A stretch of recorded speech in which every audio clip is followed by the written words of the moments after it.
여러분 안녕하십니까? 계속해서 여수 MBC에서 전해드립니다. 제13호 태풍 링링이 북쪽으로 올라가면서 전남 동부 지역 전역에 내렸던 태풍특보는 해제됐습니다. 기상청은 내일 아침까지 바람이 강하게 불고 파도도 높게 일다가 내일 오후부터 다시 비가 시작될 것으로 예보했습니다. 이번 태풍으로 전남 동부 지역에는 풍속 초속 30m가 넘는 강한 바람이 불었고 광양 옥룡면 97mm, 순천 승주읍 53.9mm의 강우량을 보이는 등 많은 비가 내렸습니다.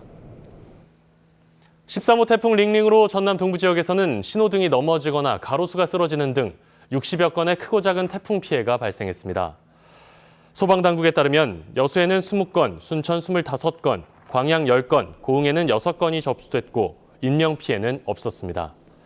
오늘 오전 7시 10분쯤 고흥군 도양읍의 한 건물 유리창이 파손돼 소방당국이 조치에 나섰고 이보다 앞선 오전 5시쯤에는 여수시 율촌면 도성마을에서 많은 비와 바람으로 정화조가 고장났습니다.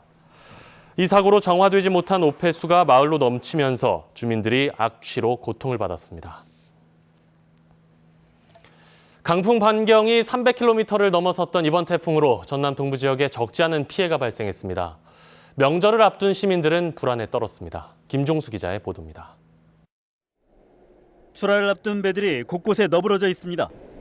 어젯밤부터 이어진 강풍으로 성한 배를 찾기도 힘듭니다. 명절을 코앞에 두고 입은 낙과 피해 농민들의 한숨은 더욱 깊어집니다. 겨울부터 지금까지 해온 농가가 하루아침에 이 바람에 갑다니까 너무 마음이 쓰리고 아프고 내 자식보다도 더 아깝습니다. 지금. 올해 초 입은 냉해에 이어 이번 태풍으로 나무마다 깊은 생채기까지 남아 내년 농사도 기약하기 힘든 상황. 이처럼 전남에서만 700여 헥타르의 과수 피해가 접수된 가운데 벼 쓰러짐 등 추가 피해도 우려되고 있습니다. 날이 밝자 시설물 피해 신고도 속속 들어오고 있습니다. 순간 최대 풍속에 초속 40m를 넘나들면서 가로수가 뽑히고 간판이 뜯겨나가는 등 수백여 건의 크고 작은 사고가 발생했습니다. 새벽부터 불어온 강한 바람의 영향으로 보시는 것처럼 설치된 방음벽에 종이장처럼 찢겨져 나갔습니다. 다행히 인명피해는 발생하지 않았지만 시설물들이 민가와 인접해 있어 큰 피해로 이어질 뻔했습니다. 이 밖에도 순천 외서면에선 정전사고가 발생해 900여 가구가 불편을 겪었고 도내 주요 여객 항로가 전면 통제되는 등 바닷길도 막히면서 섬 주민들 역시 발을 굴러야만 했습니다. 지난해 태풍 콩네이로 100억여 원의 재산 피해를 입은 전라남도. 예상치 않게 불어닥친 가을 태풍에 명절을 앞둔 주민들의 마음을 더욱 무겁게 만들고 있습니다. MBC 뉴스 김종수입니다. 전남 지역의 대형 교량 5곳의 통행이 한때 통제됐습니다.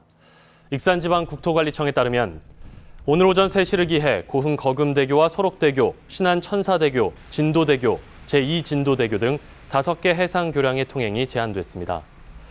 오후 3시가 지나 태풍특보가 해제되면서 교량 통행도 정상적으로 이뤄지고 있습니다. 순천에서 제2회 청춘 페스티벌이 열렸습니다. 순천 청년들의 축제인 이번 청춘 페스티벌이 오늘 순천시 청년센터와 생활문화센터 영동 1번지에서 열렸습니다. 청춘 페스티벌은 고용노동부 2019 청년센터 운영사업으로 선정돼 순천시 청년정책협의체가 기획하고 만드는 순천 청년들을 위한 축제입니다. 추석 연휴가 닷새 앞으로 다가온 가운데 차례상 비용이 비교적 안정세를 이어가고 있습니다. 농수산식품유통공사는 지난 4일 추석 차례상 비용 3차 조사를 진행한 결과 전통시장은 전주에 비해 0.7% 하락한 22만 5,900원, 대형마트는 1.3% 상승한 31만 3,900원으로 집계됐습니다. 유통공사는 태풍의 영향으로 출하 작업이 지연되거나 농작물 피해가 발생해 차례상 비용이 다소 상승할 가능성이 있다고 설명했습니다. 지역의 항포구와 어항단지의 방치 어선이 증가하고 있는 추세를 보이고 있어 체계적인 폐선 대책 마련이 시급합니다. 여수시에 따르면 지난해 지역 항포구에서 민원이 접수돼 폐선 처리한 장기 방치 선박은 7척이었지만 올 들어서는 상반기까지만 12척에 이르고 있습니다. 특히 국가어항인 국동어항단지 등의 경우 선체가 크게 파손된 채 장기 체류된 선박이 수십 척에 이르고 있지만 시설 관리와 폐어선 처리 업무가 이원화돼 있어 처리가 늦어지고 있는 실정입니다.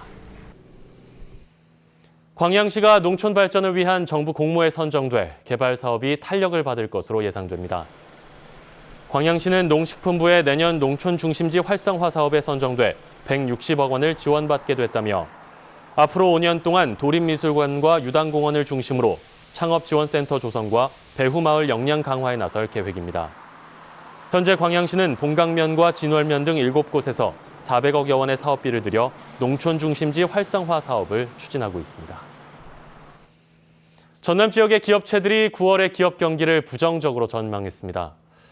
한국은행 광주 전남 본부에 따르면 9월 기업 경기 전망 지수는 제조업체가 72, 비제조업체가 66으로 기준치인 100을 크게 밑돌아 이달 기업 경기가 지난달보다 나빠질 것이라고 응답한 기업이 더 많았습니다. 기업들의 경영 애로사항으로는 제조업체의 경우 불확실한 경제 상황을, 비제조업체의 경우 인력난과 인건비 상승을 가장 많이 꼽았습니다. 여수 지역의 시립도서관이 추석 당일만 제외하고 교대 운영에 들어갑니다. 여수시는 이번 추석 연휴 기간 공공도서관의 운영 공백을 줄이기 위해 12일은 현암도서관을, 14일은 쌍봉도서관을 오전 9시부터 저녁 6시까지 학습실에 한해 개관할 예정입니다. 또 추석 당일만 전체 휴관한 뒤 연휴 마지막 날인 15일에는 시립도서관 6개관 전체를 정상 운영할 예정입니다. 지난 2017년 전남도민 1인당 연간 소득이 전국에서 가장 낮은 것으로 나타났습니다. 통계청에 따르면 지난 2017년 전남의 1인당 개인 소득은 1,704만 원으로 전국 시도 가운데 가장 낮았고 1위인 서울보다 500만 원, 전국 평균보다는 200만 원이 적었습니다. 1인당 개인 소득은 가계나 비영리 단체의 가처분 소득을 추계 인구로 나눈 것이고 1인당 지역 총생산은 지역 내 발생한 총생산, GRDP를 인구로 따진 것입니다.